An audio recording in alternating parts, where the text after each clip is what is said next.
Hey everybody! Today I'm just going to show you very basic beginner resin mixing. That's it. How to get the ratio right, certain tips and tricks, but that together we're going to mix a batch of resin and then I'll show you what you can do with it and then it's all you. Alright, so this is the particular resin that we're going to be working with today. This is the Craft Smart brand by Michaels. If you have Michaels near you, you can go and pick it up. This is the casting resin. There are other types, but for the purpose of today's video, this is what we're using. This is what I use about 99% of the time, and I get great results with it. You just have to know how to work with it. So this is what we're working with.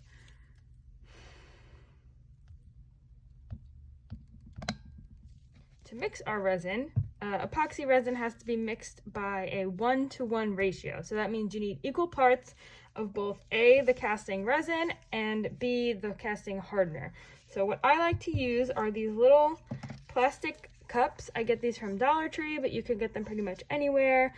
I do one of each part A and B, and then I mix it in this clear cup. I like to mix in clear so you can see the process of the resin mixing, which I will explain later. So we're gonna measure. Typically, you would think, okay, part A, let's pour A first, but we're going to actually pour part B in the cup first, and I will explain why. So we're gonna start with that. I'm gonna fill it all the way to the top. Try not to squeeze too much because you don't want, a lot of air bubbles getting in. Okay. That's one, and to scrape it out of the cup into the mixing cup, I like to use just some popsicle sticks. Any size is fine, so we're gonna pour this in here. Make sure you scrape around the sides. Get all of it in there, because you want that ratio 1-to-1 as close to even as possible. If not, it may not, cure the right way. Even if you mix it properly, if the ratio is off, it won't really matter. Okay, and then we are going to do the part A. So the reason that we pour part B first is because part A is thicker. So our goal is to mix these two parts together, right? So we have the thicker one we're going to pour second, so it kind of starts to mix into the thinner one on the bottom on its own. So part A is thicker. And if you have to scoop up part A from the bottom of your mixing cup, it's going to be harder and you're going to kind of whip it and put more air bubbles. So you pour the heavier or the thicker part second rather. So there we go. See how it kind of sits on top for a minute before it melts in?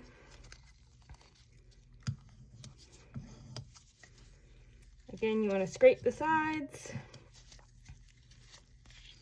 Make sure to get all of it out.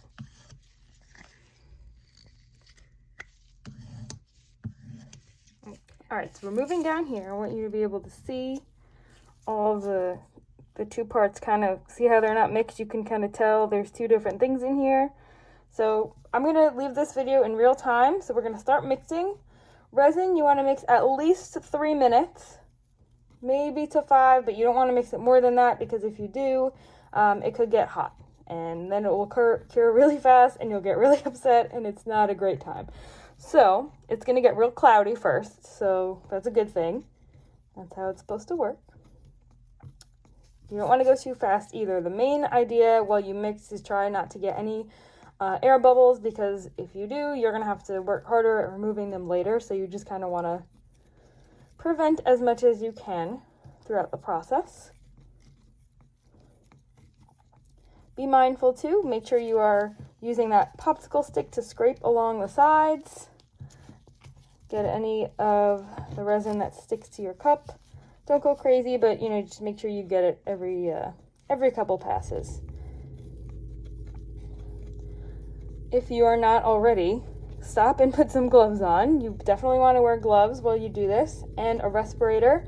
If you don't have a respirator, you should at least be using a face mask. I'm sure you have plenty of them now, because resin is a very irritant substance, particularly to your eyes, your face, and your skin. So just be mindful of that as well. All right. So as you mix, it will start to get less cloudy and you'll see some streaks, but that really means the resin is mixing. So as you go along, the less cloudy and less streaky it should be.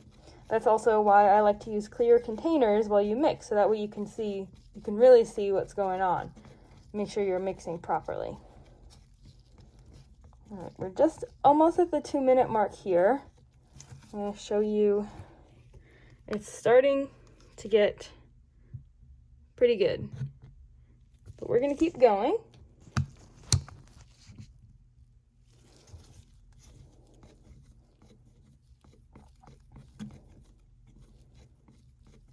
Feel free, switch directions.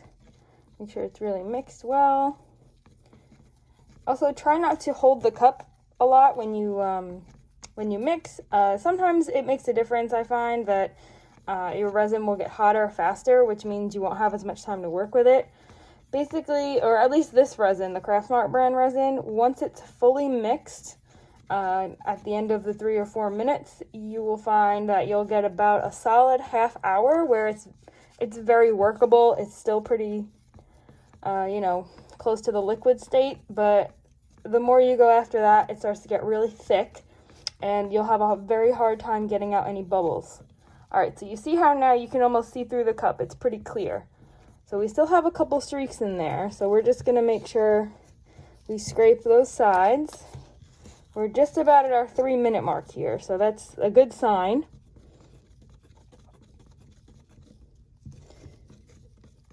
And if you do see any streaks, just be sure you mix them back into the, your cup of resin.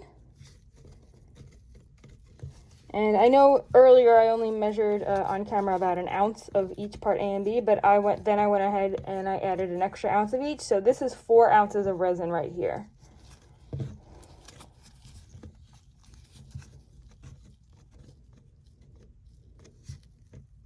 All right, see? Oh, liquidy now, perfect. So if you're working with, really dense molds, silicone molds, or anything that's going to be a big project, you might want to pour it in layers, so that way you can remove bubbles as they come up, because the thicker your pour is going to be, the harder it's going to be to remove those bubbles all the way at the bottom, because they have to fight their way up. But this is looking pretty good. Okay, so let me take you overhead. Let's look at this. All right, that looks pretty good. So the clearer you get it, the better. The more bubbles you have, you're going to have to work to get those out, so try to keep it minimal. And try your best not to take out the stick and reinsert it, because that'll, more air bubbles. They're your enemy here. All right, perfect. All right, look at that. That is what you want. If your resin is a little bit of a yellow tinge, it should go away. It'll clear. Sometimes it just gets a little yellow if your room is really warm or anything like that. But yeah, so I'm going to put a couple clips after this to show you what you can do with resin. I'm going to do some doming, I'm going to make some earrings, and then I'll put some pictures of some finished product in there. But there you go. Those are your basic resin mixing steps. For more tips and tricks, you know where to find me. If you have any questions, comment them below, and I will try my best to answer them. Let me know what you want to hear about. All right, have a great day, guys. See you later.